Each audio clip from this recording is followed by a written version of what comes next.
Hi, thank you for joining us here at Daniel K. Inouye Elementary. My name is Rachel Armstrong, and I'm a media specialist here at the school. And with no further ado, we have an event today I'm going to go ahead and screen share with you to tell you a little about.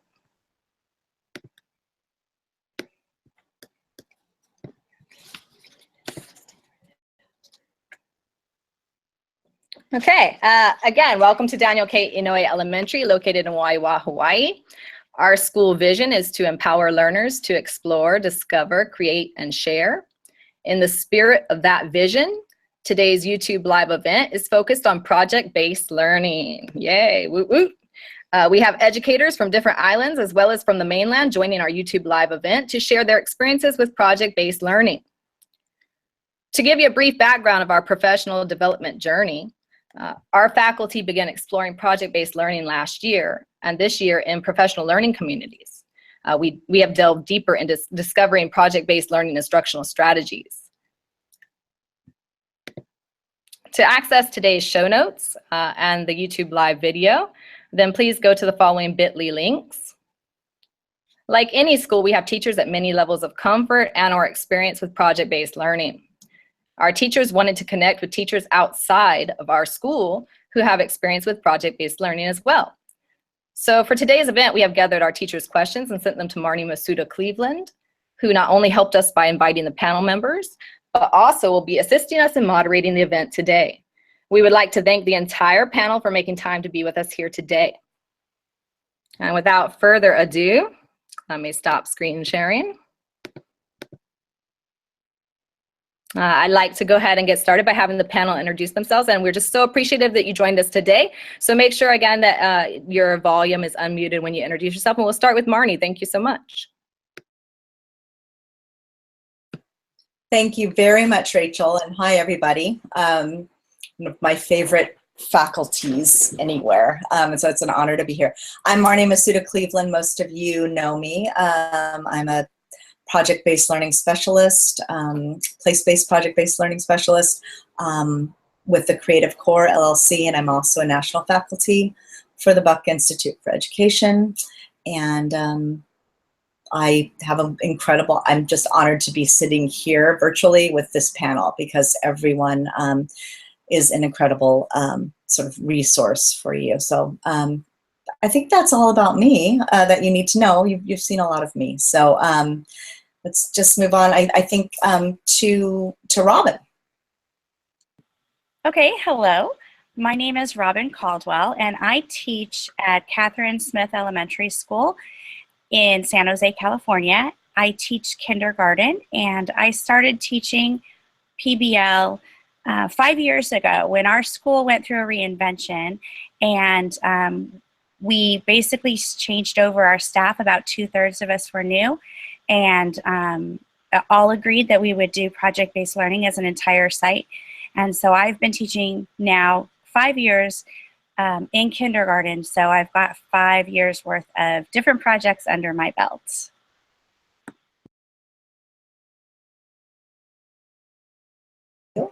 Okay, and over on Lanai, Simon and Jen, if you could kind of scooch together just a little bit. Thank you.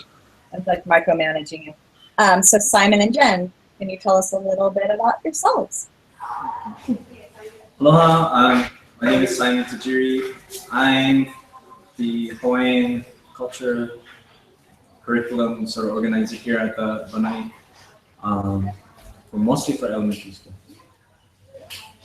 And my name is Jen Montgomery, and I this year am curriculum trainer for Lanai High Elementary for the K-5. But last year I taught 3rd grade and had the opportunity to use PBL in my classroom with my 3rd graders. Or is it purple? A little bit. Okay, and Jason.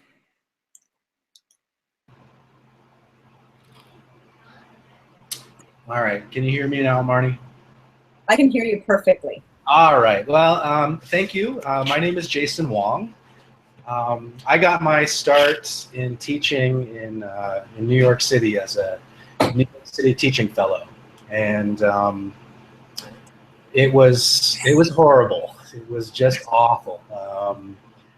I got thrown into a situation where I was asked to just teach textbooks, and it resulted in fights every day, and it was more than I could do. So I got my start in PBL when I moved to Seattle, Washington, and I was introduced to a principal that was willing to entertain some new ideas.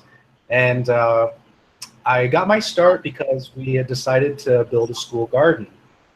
And that led to a way of teaching that inspired me and allowed me to be excited every day at work.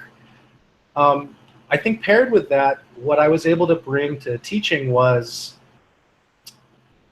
a background in carpentry and also metalwork.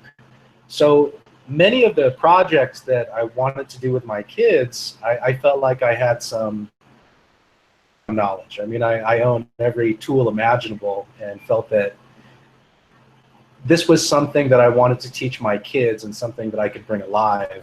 So I've spent the last 6 years as a third grade teacher and recently moved to the Big Island, where I got to be part of Navaiola Public Charter School.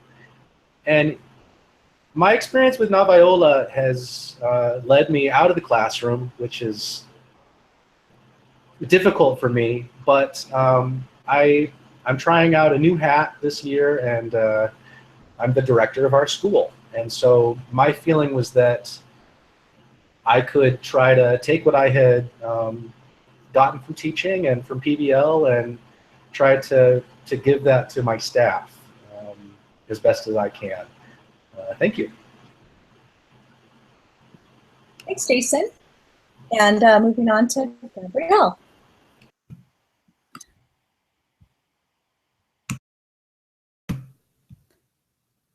Hi, everyone. I'm Gabrielle Valdez. I am the co-founder and executive director of Prismatic out in Chicago. We are an education nonprofit building access to project-based learning for teachers and administration.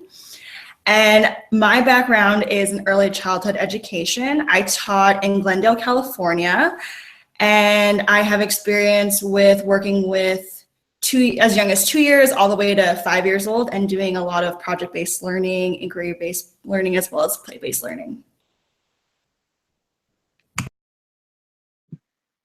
Thank you, Gabby. I guess, can I just begin asking the questions to the panelists? Sure, Marnie, that'd be awesome. And then we also have a live chat going so that the teachers can put in questions as you go, because there's a little bit of a lag between what we're doing and what they're seeing.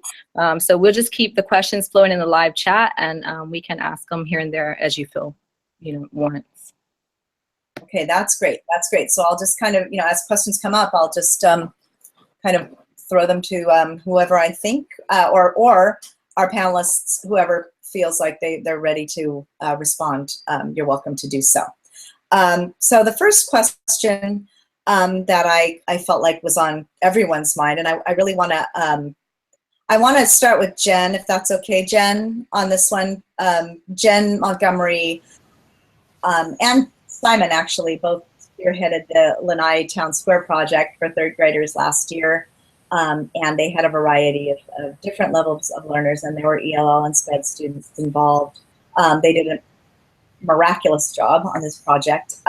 So I wanted to ask, and Jen was the classroom teacher, and Simon assisted as the cultural, expert, and just helped in every possible way. So, but Jen, how did you and how do you support the wide range of learners and address their very unique needs? What are some ways you do that? Okay, for the project that we did in my class, I felt that it was pretty easy to incorporate all learners into the project. Just a little bit of background on the project that we did. They were researching and finding out information about the buildings in our community. And they wanted to learn about the stories behind each of the buildings and share that with visitors and with community members. So there was a lot of writing. Really, we looked at the writing standards and the speaking and listening standards, and then of course our history. For the ELL, the English language learners in the classroom, the speaking and listening was huge for these students. And I felt that through the interviews with them working with partners, and then just the practice of speaking in a physical environment, we were really able to improve their speaking and listening skills. As for the writing, we did many drafts. I was able to throw in graphic organizers and take the writing to many different levels, but then still have the end presentation, the end product, have bits of everyone's work. In my class, I had two autistic students, and for them, we were able to just, instead of researching a building, for example, they researched the playground, so they didn't have to do the work on the interviews, but they were able to still share their feelings and put some writing into the project. We then made an interactive map, and they would interview their own classmates to find out where the buildings were that they were studying and what color the buildings were that they were studying, so that they can use, they actually use milk cartons and things at their level, that they could create a interactive map to share with the community. So I was able to pull things here and there that excited them and got them into the project. They felt like they were a part of it at different levels. Does that answer the question? And one thing that I thought that Jen did so beautifully was, she had, the special needs students, and she gave them a very, very critical job within the framework of the project that was accessible to them, but which made them feel extremely important. So everyone had to, all the other students had to interface through these kids' app.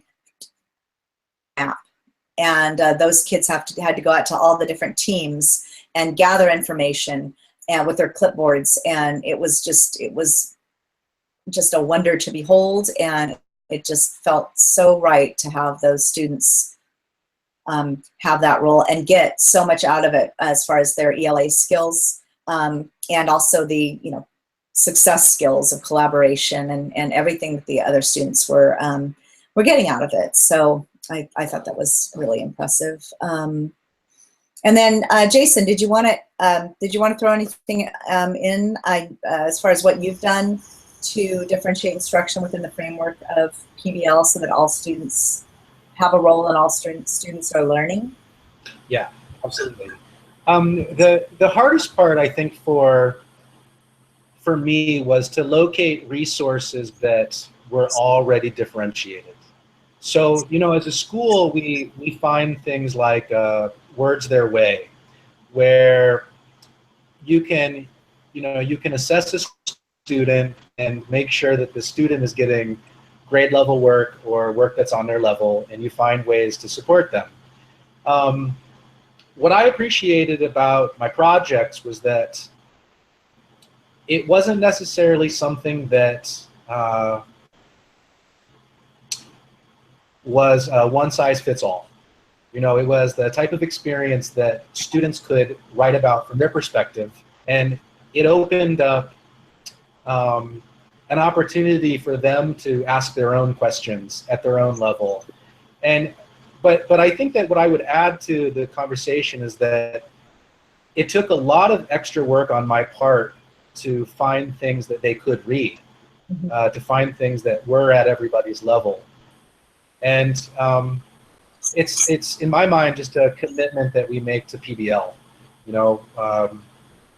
so that would be essentially what I have to add is you're in for a little bit of extra work when you're trying to get something for all of your kids to do. Thank you very much. Anything else any of the panelists want to add as far as differentiating instruction for a variety of different learners? Anything else? Because we'll probably circle back to something similar. The next question goes to Robin and Gabrielle. about early childhood and kindergarten. And the question is sort of twofold. The first thing is those critical foundational skills in kindergarten, and having those little ones come to you semi-tabula rasa sometimes, depending on their families and depending on their backgrounds. How do you incorporate, you know, those foundational skills in ELA and math particularly? How do you incorporate that into your projects? First one, and then the second one is, how do you manage the chaos, or how do you manage those little squirts running all over the place? I'm fascinated to know that. Okay, well, I guess I'll go first. So when we first started with teaching through project-based learning, we were trained by the Buck Institute, and we were focusing on science and social studies projects, and then embedding the language arts and math and such inside. And kind of like to what Jason was saying a few minutes ago, especially in kindergarten when they're just learning to read, finding materials on the social studies and science that was, you know, at all different levels was really difficult. And the students that we get that come in, like for example, this year, I had 16 students that didn't even know their ABCs. Like they couldn't tell me the letters, the names, much less the sounds, out of 23. So what we did 3 years ago was we decided we were going to try something new, and we made our project based on foundational skills. So our project that we first tried was, what do the letters say? And we kicked it off in September, about a week and a half after they'd kind of gotten in and gotten settled, and did a whole project all around learning the letter sounds. But what was important to us was making sure that it was still going to have a level of engagement that the social studies and science projects had. So what we did was created a driving question that was, how can we help Miss Anna teach the preschoolers the letter sounds? So on our site, we have 2 preschools as well as a transitional kinder class. So depending on which classroom you're in, my class is trying to teach Miss Anna's class. The other kindergarten teachers are paired up with another preschool class. So having that buy-in, because now they're the big kids. They're the ones who get to do the teaching. And now they're very, very excited. So while we kind of felt like, you know, we're going away from social studies and science, we are still getting them to buy in. And now our project is based on our foundational skills. So it just works beautifully. And then to your question about how do we kind of manage it. So most of the work that I do is center-based work, and they're learning their letter names and sounds. So with me, they primarily are working on their sounds because I can help teach them that. But in another group, they might have magnet letters where they are just matching up the uppercase letters to the lowercase letters, or noticing, hey, these letters all have circles inside, or these letters are low and these letters are tall. So they'll do activities like that. Sometimes they're rolling out Play-Doh letters. So just having a lot of interaction with matching letters up to their pairs, or even just which one is the same, which one is different. We do have a teacher's aide in the classroom. So while she's here, she's also able to run one of my centers for me. So that's a lot of how we do it. And then we have a lot of technology at our school. So we use iPads in the kindergarten classroom. So there are a lot of apps that we will teach them. So that's another independent activity that they can do. And I'll go ahead and stop for a minute. No, you're doing great. I really like the part where you said the driving question and that the students were going to teach others. I think that's putting student agency in.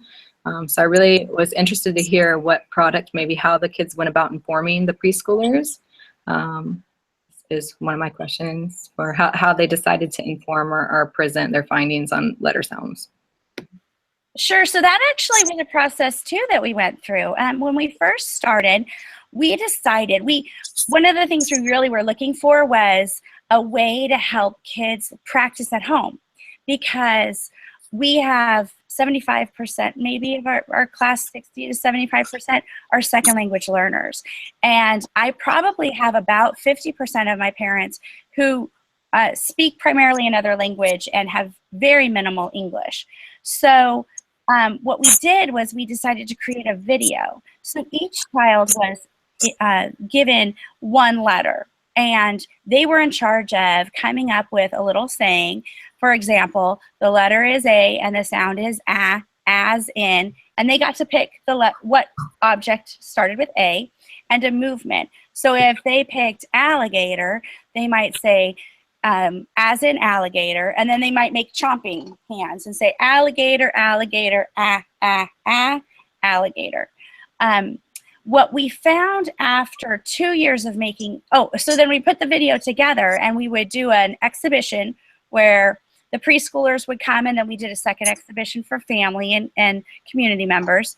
And we did a big movie premiere kind of thing and showed the video that way. But the key was we also gave the parents the link to YouTube so they could go back and constantly play that at home for the students that are having trouble learning their letter sounds. The only problem was we found that the students were really good with their letter, but they weren't so good learning the other letters necessarily. So this year we changed it to where they partnered up with one other student and they created a book. And then with the book, they practiced reading, and they had to be able to read all the way through A through Z. So in the end, we found a lot more accountability, and it was a lot more successful. And again, we had a book reading premiere where we had all of the preschoolers come to our classroom. They buddied up. We also created an alphabet museum where kids brought in objects from home for each letter of the alphabet, and we put them in shoe boxes up on our wall, and they could take the preschoolers through there. And then they got to do some of the centers I talked about earlier around the classroom as well with them. So not only now have they learned how to do it themselves, but they were teaching those centers to the preschoolers. Hey, thank you, Robin. That sounds really, really fun. I can see how they would like that to really own their learning and their sharing. Sorry, I'm Michelle. I'm the librarian here, and I've been looking at our live chat. I just want to interject a question that came up from a couple of our resource teachers. I wondered if any of you, as you're working on your PBL units, and even Jason, this goes back to your question where you said it took a lot of your time to find resources. So as librarian, I would definitely be in there to help you with that. But I wondered if you, number one, reach out to counselors, a drama teacher or coach, librarian, any of the resource positions in your schools. Or number two, do you also teach the kids how to think through that information gathering process? So it's not just you gathering the resources, but instead it's teaching the kids how to ask questions. Where can we find that? Where could we look for more information?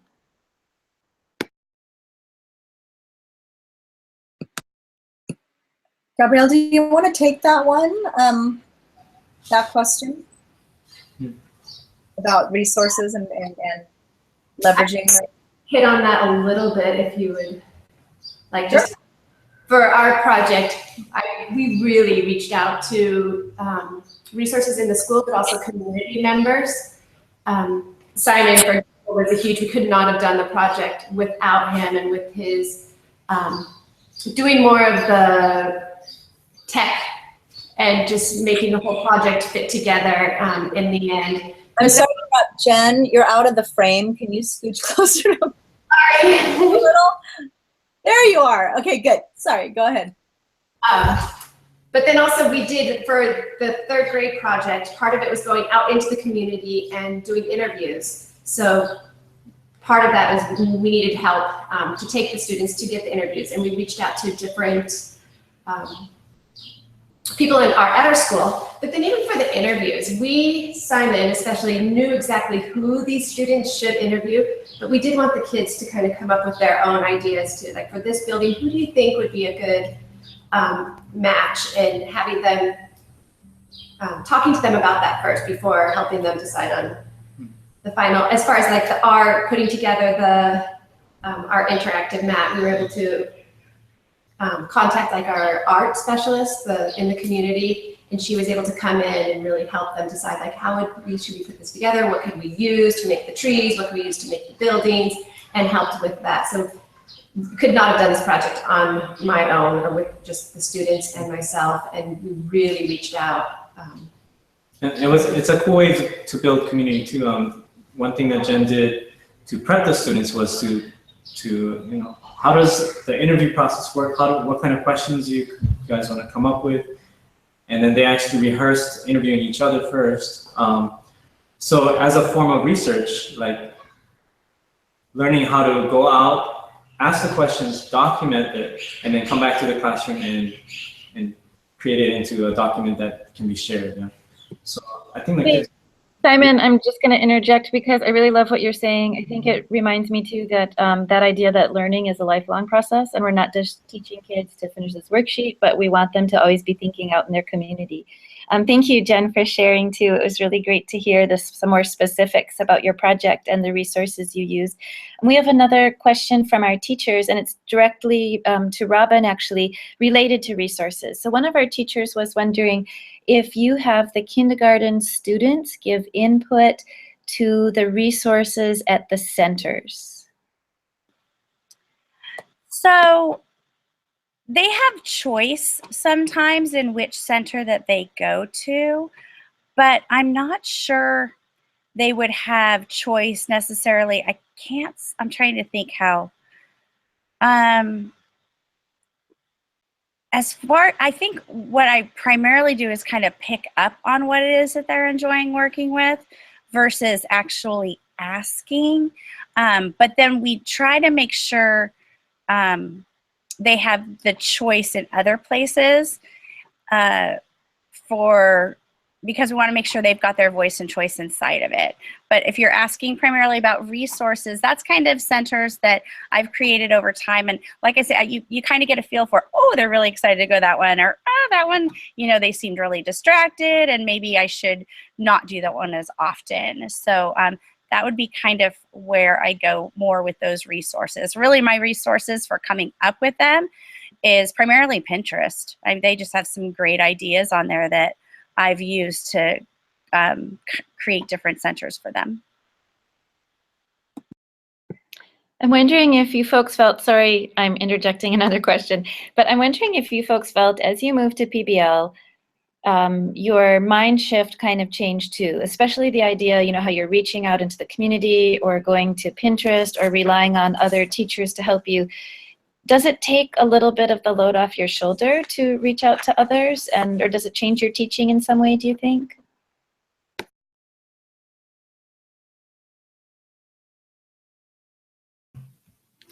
Hi, I can speak to that. And so for my experience, it was my first teaching job out of college, and this was my first experience with project-based learning. And so I was in a space where everything was designed with the student, everything was co-created. Like, for example, if we saw within our group of students that this particular classroom really enjoyed dramatic play. And from there, we were able to build on that and kind of craft a project around storytelling. And so from there, that also built into how am I going to tell a story with a beginning, middle, and end, and then create that into a book, and then turn that into art, and then have an exhibit and talk about that with my family. And so I was immersed in that type of culture for a couple of years, and then after leaving that space, I had grown so. I had just assumed that was the norm of learning, and coming out of that space, it was very shocking to realize that education wasn't necessarily project-based learning. Of course, I had experience with the more conventional ways of educating because, of course, I've gone through school, but just being exposed to different ways of learning had kind of shaped my guiding philosophies in education, which is why I'm like really advocating towards project-based learning, because I've seen how the students light up. I see the progress that they've made over only a couple of weeks just by like seeing the things that they're really interested come alive and being able to share that with the community and their family and all of their other peers. Jason, I think you kind of alluded to that before too, didn't you? Yeah. That when you first started. I'm sorry, I would love to answer the question. Thank you. What I'm hearing are two separate questions. The first question is, how do I use my help? And working at Navajola is the first time that I've ever been given help. We have a very high number of special education students, and also we had a school that believed in giving us EAs. And so the first thing that I want to say is that when we're doing project-based learning and we're going to modify an assignment for a student, let's say, we're going to talk about one of my projects, which is rocketry, or talk about CO2 cars. I'm not going to take the word aerodynamic out of the reading. What I'm going to do is I'm going to try to scaffold that for that child. So if I have extra help, my role is to not so much change the reading, but it's to provide the support for the children that are doing the reading. So for the first time ever, I had a special education assistant, or excuse me, a special education teacher, and I had an EA. And so I had some help to really, like I say, not change the assignment. I still believe that every child can use the word aerodynamic, but not all of the children that I was given could decode the word. So my work was to get them to decode the word, and that's how I use my extra help. And the second question that I heard you guys talking about was, how do I deal with the chaos? And that's interesting for any teacher that does try to run centers. I think that center learning is very important, first of all, because it lowers our teacher-to-student ratio. So, that said, what we have to do is spend the first few weeks, I know you don't want to hear this, but teaching the children how they're going to move through centers and supporting that type of movement. Because, for example, when I'm doing baking during my fourth quarter, and I get the flour out and the salt and the yeast and everything associated with baking, I say, go. And there's flour in the air, and there's flour all over the floor, and kids are having a great time. And so not only, I think, do we have to prepare our children for movement in the centers, but we also have to prepare ourselves for what learning can sound like and what learning can look like when we're doing these types of activities. Because if we believe that we're going to stand there in front of our class and do a project-based activity, it's just not going to work that way. So we have to really prepare our kids and our staff for a very, very different model, and preparing ourselves for what learning looks like when it's loud. And I would try to look at and really think about natural consequences and how these types of things fit into PBL. All right, Thank you, Jason. I think that also kind of addressed one of our live chat questions, because they were you were mentioning culture, and you said teaching procedures at first, but I think it's also about building the culture that you want your classroom to be, like you said, like what will it sound like and look like. And one of our teachers was asking kind of how that you guys roll that out, the process or the procedures at first, if you do it all at once or a little bit at a time. So thank you for answering that one. Yeah, if I may, I've found a lot of success in trying to break up my projects quarterly.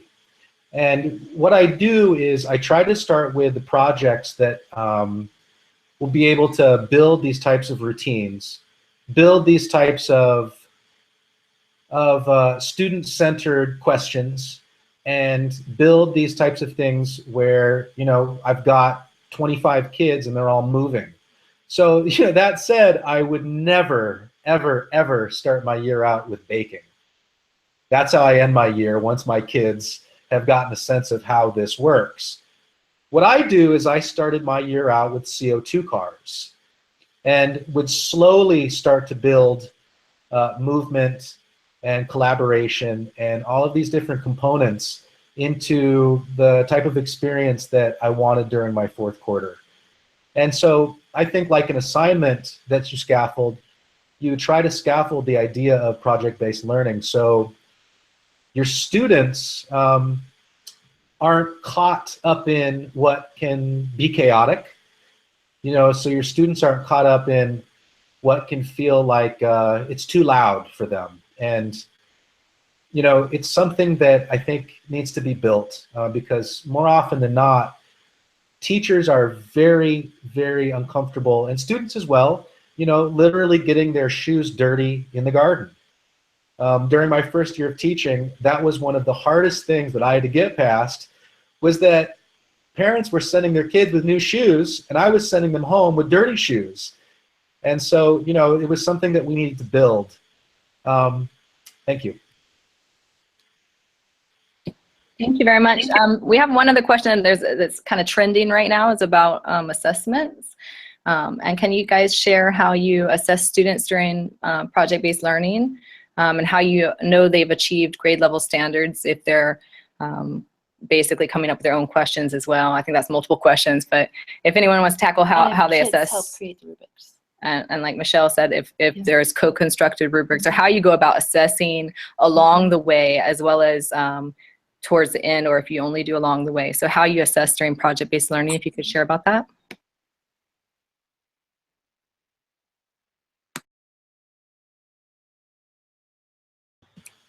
Okay, I guess I can start. So for our project, again, it's pretty simple.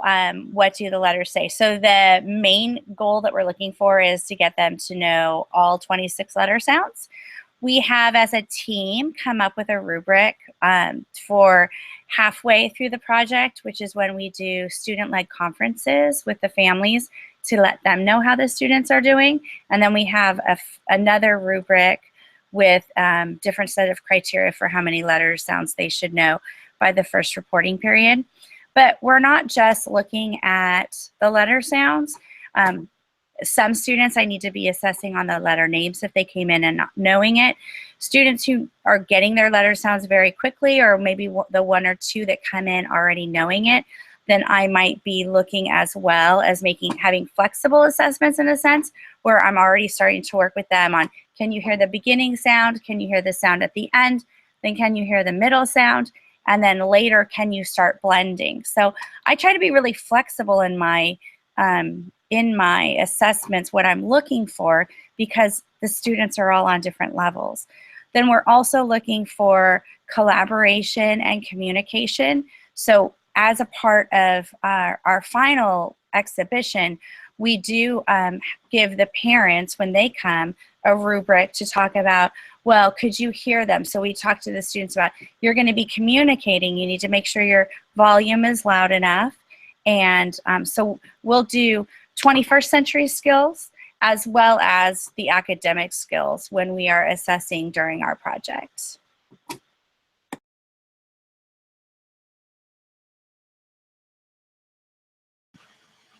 All right, I'll go next if I may.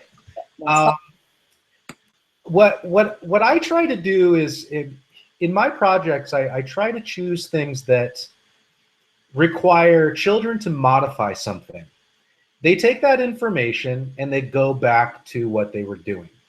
And we do this type of thing over and over and over again. So I start my year out with CO2 cars, and the children need to design something. And what I do is I cut it out for them, and they do several tests. So they do an aerodynamic test. They put it in a wind tunnel. They do a roll test by putting it on different ramps. And then they weigh their car using a balance beam. After that, what we do is we go out and we race our cars, and we get to see how quickly they move and what type of performance they got. Then the next week, what we do is we go back to the drawing board and we start over.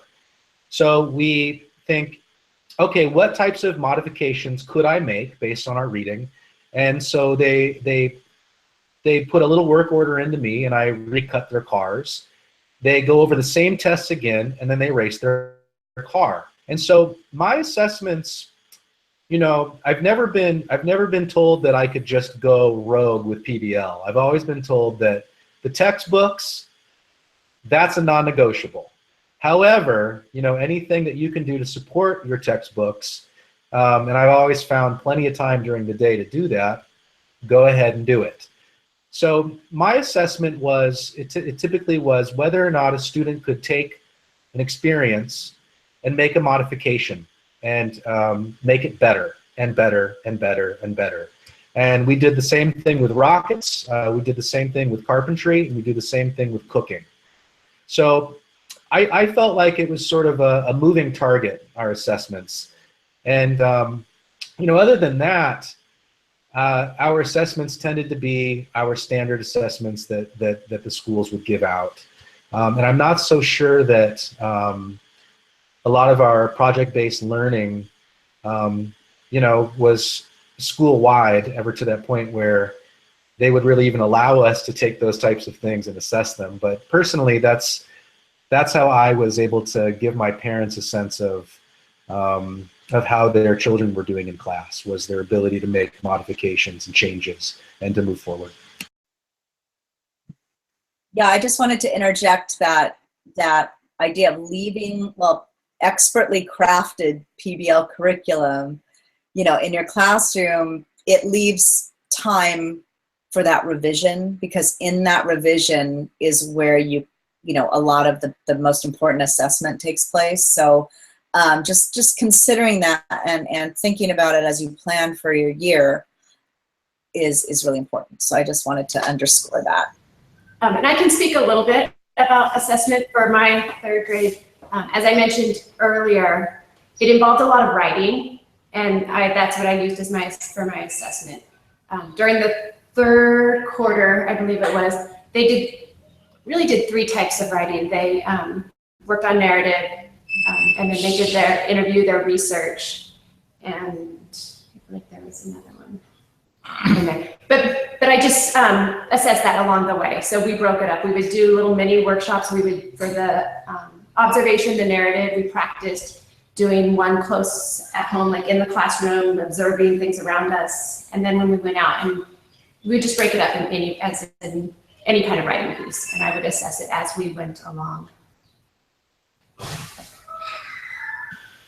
You know, one of the other things that, I know this isn't the standard type of assessment, but I've always worked with kids that don't want to be at school.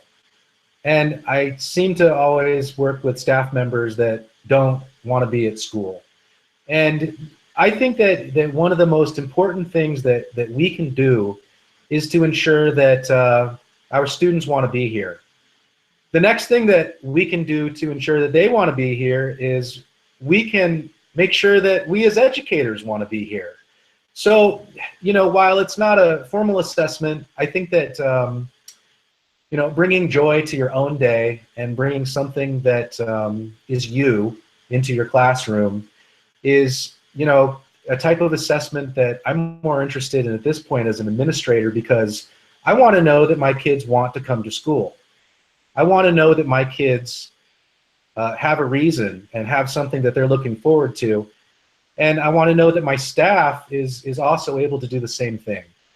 I want to show up to school, that they have something that they're interested in doing. And, you know, I don't see that as a formal type of assessment, but I do see it as is a way to really assess your culture of your school, and to really ensure that our clientele is happy. And you know, how can we get them to school is one of my main concerns at this point. Thank you. Hey, Jason, would you add on the student and the, oh, I'm sorry, Gabby, I'm sorry. Jason, Okay, just quickly, just to build off what Jason said about informal assessments is, for a project that our preschool was, we had life cycles lesson. And then from there, we were able to build into gardening. And basically the final product was them incorporating these cherry tomatoes that they had grown over 8 months and then creating a dish and then having that dish shared with their family. And so like kind of like as an informal assessment, we all had dinner together and we talked about the process that all of the students had to go through, as well as like what they tasted, how they made it, like what did it smell like, and all of these kind of conversations played out naturally amongst parents and students. And so like we were able to ask these questions and in a very informal setting and kind of reflecting on the past 8 months of this project and how they were able to grow through that process. So I feel like having just conversations with parents and students themselves is also like a great indicator of that. Hey, thank you, because that's what I was going to ask. I was going to ask Jason if he felt that if the teachers were happy and the kids were happy, did that mean the parents were happy, or were the parents looking for spelling tests and things like that? But wait, Gabby, you made me think of another question. You know the gardening project you talked about, what was the beginning driving question for that unit? It was a lot of driving questions, but we get food to the table. The unit with cooking, a lot of like recipes, whether it was, pastas or baking like a cake. And then so for example, the kids are really curious about like, how does food get from outside onto my plate? And so from there, we were able to create a life cycles unit with talking about the different seasons, and as well as like, what does it mean to be a seed? And then how does it get all the way to a plant? And then kind of going through all of those different things just from this one question. And so then from there, we also like talked about cooking and nutrition, and it kind of just stemmed into a whole lot of other different topics. And I think that was like the beauty of working with preschool, because it's lined up. We have the flexibility, and then our school had that community to be able to kind of co-create all of these different lessons with the students and run with whatever they were interested in. I'm wondering, Jen, if, and also Robin, as I was listening to Gabrielle talk, it sounded like she said it could be much more fluid working with preschool. Each question grew off the other. But when you're at kindergarten and third grade, do you feel that you have to abide more by the benchmarks? Like you can't just be fluid? Yes, in a way. For third grade, I stuck with our curriculum. I stuck with stepping stones and our wonders. And I did PBL more for my social studies, and then I put my writing into it. But it was only in my afternoon. It wasn't it wasn't all day, every day. As we got closer to showcase, we did a little bit more of it, but I still, we're new to wonders. I felt like I had to stick with that, and that's where my students got their reading and they got their math.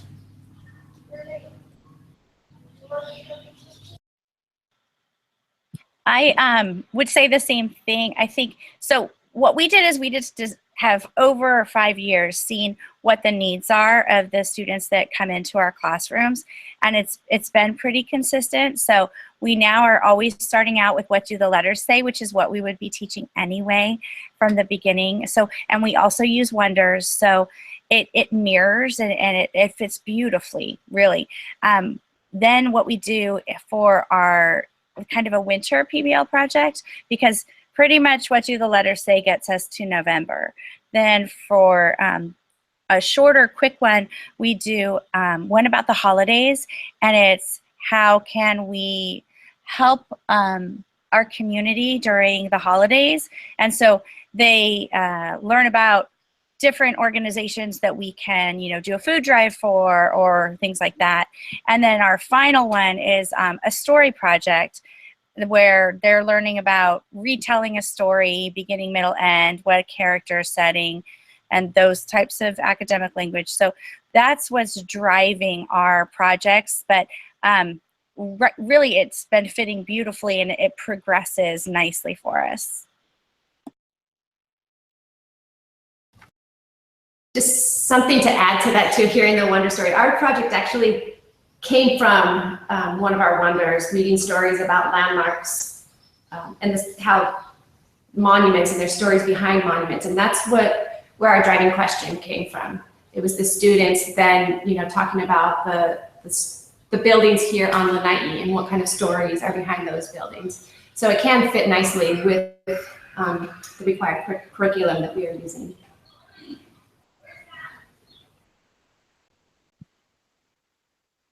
Are there other questions that have come in, or should I pose one? Do we still have some time? Good question. I know we're a little over time. Ask if they're okay. Are you guys okay on the panel right now? Being a little over time. Thank you. And then we don't necessarily, I think we've been kind of hitting all the questions. Marnie, are you seeing any from the ones that we gathered? I know we had looked at those 3 main areas: assessment, I can't remember the other 2, but are you seeing any that we haven't hit yet? Differentiation and building. Yeah, assessment, differentiation, those are big ones. The one that I thought maybe we can end on, since we're getting, is any major failures, the PBL fails you've experienced and how you may have turned them into successes. That's a great one to end on. Great one. All right.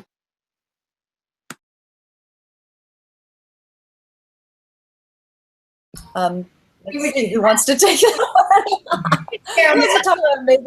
Or that's a hard one. And we were just talking, did we have any failures? And it's not obvious, like any failures, but I would say along the way, even just an example I can think of as a special ed student who really wanted to try and do the project that everyone else, not modify it at all. And he found that it was harder than he thought, but no one ever knew because he just quickly, jumped into another group, and we were able to still put his building in there, just not with the full interview and the full writing. But he still felt a part of it. He ended up doing our big introduction to our project and being like kind of the narrator and opening it up. And so he felt like he had almost a bigger part of the project in the end. So he forgot about the part that he didn't get to research his building that he wanted to at the beginning. Yeah, I think because the project is a collaborative project, everyone shares in the success of the project. Yeah. So that was a cool. I think for us at my site, we try to be really reflective, and so when something doesn't go well, or perhaps we just try to learn from it. So when we first started out, our very first project was called Stray Stray Go Away, and it's really ironic because it's been viewed online all over, and but we've never done it again. We did it once and it was fabulous, but we learned so much from it. And that was the first time we kind of learned, hey, you know what? Our foundational skills, we're having trouble getting them in here. So that's where we kind of grew. And then, like I was saying earlier with our What Do the Letters Say project, we came up with this fabulous idea of let's have a video so that the kids can see it at home and practice at home as well as at school. But then the more we reflected upon it, we thought, well, you know what? The students we weren't seeing the views happening from home, and B, they were really learning their letter well, but there were still 25 more that some of them weren't quite getting. So that's where we were revising, and then we came up with the book idea and had a lot more success there. So I think, with your products or with ideas you use to scaffold, there's always going to be there should always be a reflection process where you stop and you look and you see, how did this go?